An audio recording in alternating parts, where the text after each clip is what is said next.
Ousmane. naa la raconter benn histoire bu mag en Casamance. xam nga pël ak soose. ay waay lañu. ay kal lañu. voilà mais léeg-léeg du ñu xaw a juboo parce que lu tax. pël bi nee na soose bi daf ko ne. pël bu ndaw.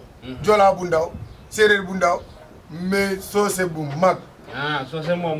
moom dafa mag pël bi nee na magul nee na moom mag na.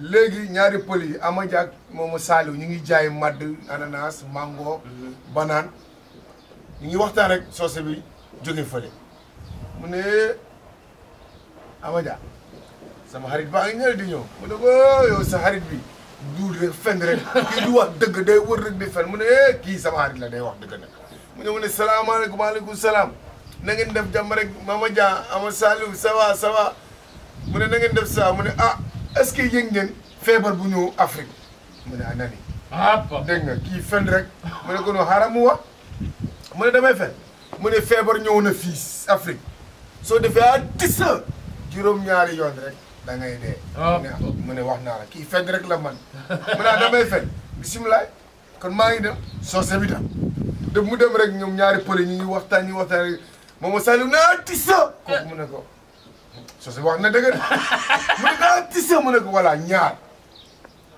tissa mu ne ko ñett tissa mu ne ko ñeent tissa mu ne ko juróom mu ne des na ñaar gis nga ñaar yi nag boo ko defee da ngay dee.